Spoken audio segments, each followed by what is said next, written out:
Hi guys, over the last 6 months I've dedicated a good part of my life to trying to take on all these chess.com bots from good old Martin here, the 250, all the way up to the 2100s. Now Manuel, I'm yet to get Manuel, but today I'm going to try and round up how I've managed to do this. I'm just a 1500 guys, but given a bit of time, you can do it. You can beat much higher level bots. Because you can take like 40 minutes to do it, right? So I'm going to try to talk about like what's the difference between like a 1500 and like a 2000 player. And I'm going to go through my probably the best 3 wins of my life here.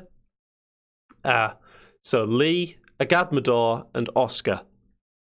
So first of all, it's pretty interesting. Like my accuracy is like 70%, 90%, and 80%. But it depends on the length of the game and stuff. And I'm just noticing that I've got a real problem for rooks on the 7th. In my personalized training, it's saying that I keep messing up, letting their rooks get in on the 7th rank. And, like pigs on the 7th is notoriously hard to deal with. And yeah, really interesting point, this, guys. All 3 wins were giveaways where the bot was winning out the opening. And I always say this, they are so strong in the opening, guys, these bots, right? Look, they were up by a rook. They were up by 2 points of material. And again, about 2 points of material here. So don't try and beat them out the opening, guys. Just try and get out the opening, get into the middle game. And then, as you see here, if they make a slight inaccuracy, you can try and pounce on that. So let's get into the first game, guys. So against Leebot, the 2000, who I was so scared of. I think this took me like almost 10 tries. Agadmador took me like 4 tries, and Oscar took me 1 try. So here we're just trying to get out the opening, guys. I just want to try and talk about like the main themes of like what happened, what was the winning sequence really. That's what I want to go through. I don't want to talk about every little exchange. So here it says we're just really bad. This pin, obviously, well, it isn't a pin on anything because the queen's moved. This isn't that strong. Their bishops are looking gorgeous. And Lee is clearly winning here. But after this move, they just for some reason give away a pawn to dislodge my bishop, which I didn't really get. And this castles was a blunder, which is so hard to see why. I take, which the engine doesn't like, but I'm thinking to damage the structure, right? And this is the key move, guys. Attacking the bishop, threatening this square. And after they make 1 inaccurate move, and it gives me the chance to set up a double threat. So they're threatening to take my bishop here, and I'm threatening to take their bishop. So if I take theirs, they take mine. And if I take here, they take here. But then I take here. That would have also been good, right? So if this, straight up, I think it was probably all right. But then they just take.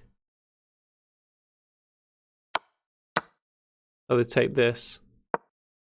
Sorry, so if this here, I didn't even really look at this. In the game, I just went straight for the biggest threat there is. I didn't even care about this hanging piece because they'd take mine. I just went straight for the mate.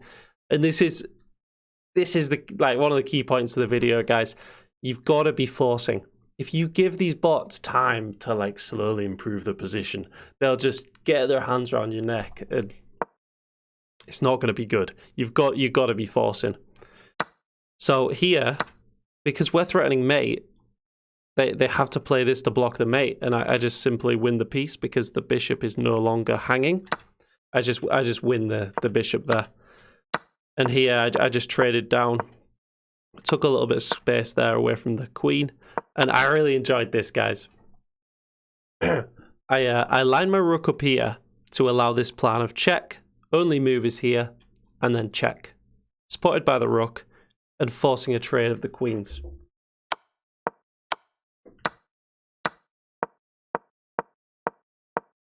And then, guys, in winning positions like this, probably the easiest way to clean things up is exactly what I did here. Bosh. Line them rooks up. And then it should be pretty easy to trade them off if you start putting pressure. And now here, it's not clear what to do, but put the rook here to stop their pawns advancing, and then just try and trade off these pawns here. And eventually I win this pawn, and here I'm very happy. And we just pushing this pawn to promotion, as you can see. So let's get into the second game, guys, against Agadmador. This was the first time I ever beat a 2000. I got a bit emotional. I never thought I would do it.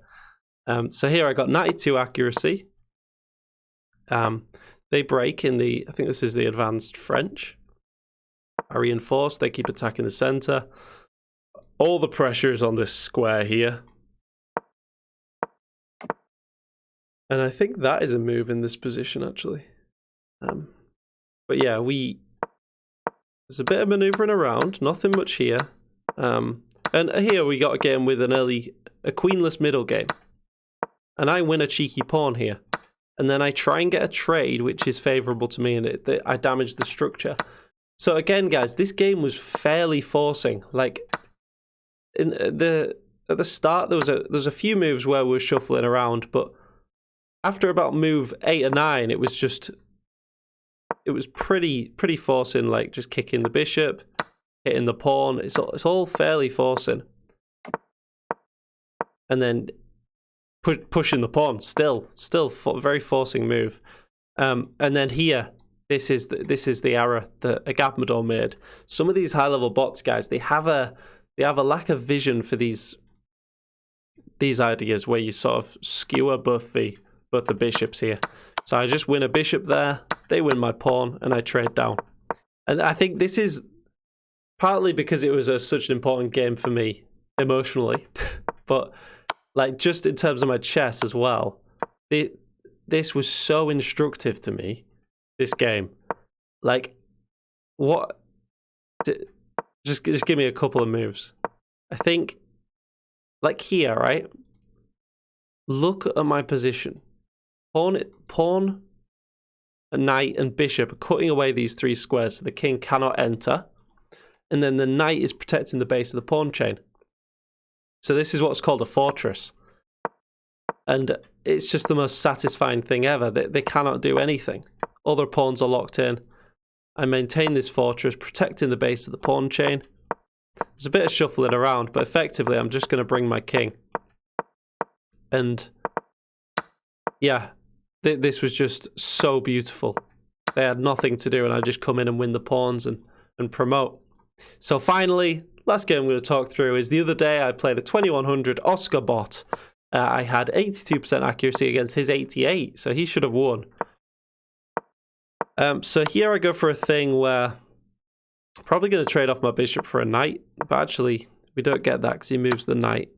But eventually it does happen. So we've lost our light square bishop here, so we want to start thinking about putting our pawns on light squares to replace the effect of that bishop. So some pressure here. And then we break in the center, which isn't quite good. But after this, again, another early queen trade, guys, where I think once you get the bot's queens off the board, they're a little bit less scary. I think I've got a few more chances. Here I took this pawn, but they were going to win my pawn, so I don't think that was the best. And here, they lost because they didn't get castled. Now, that's very rare for the bot to do that. But I was just coming in at this point. Like, I was trying to force trades. And here, this is another lack of vision. So I spoke before about the bots lining 2 bishops up next to each other and then getting skewered. And this is odd because most human players of rank 2000 would know that this leads to getting the bishop trapped. But maybe they didn't mind exchanging the bishop for 2 pawns. I don't know. But yeah, I just win the bishop for a couple of pawns. And then bosh, I try and trade down because I'm just up at 1 point in material, but up a piece. So I'm thinking my bishop's going to be good in the end game. And I sack the bishop here to win 2 pawns. And more importantly than that, to disconnect the whole structure. Whereas I've got a nice connected structure here, which I do give away 1 pawn. But this is beautiful, guys, in the end game. Kicking the king away in order to win that pawn. Again, so many of these moves are coming with tempo, guys. Like, I cannot drill that in enough. Tempo is so important. if tempo means time, if you don't know what tempo means, it means like winning a time on your opponent. So yeah, we're just promoting the pawn. So what did we learn? I'm trying to like conclude. What have I learned? What's the difference between a 2000 and a 1500 bot? I think against the lower level bots, you can get away with playing like slow moves and messing about, whereas against the higher level bots, everything's got to be as forcing as possible. I think that's my main takeaway point. And they're super strong in the opening. You've got to get out the opening, guys. And they make the odd tiny little inaccuracy, and you can try and capitalize on that. So good luck beating higher level bots and higher level players, guys. And if you enjoyed that one, concluding my progress on the channel, like and subscribe. If I get to 1,000 subscribers by the end of this month, I'm going to get the guitar out and have a sing-song about chess. That's going to be embarrassing if it happens. So subscribe. I'll see you next time. Cheers.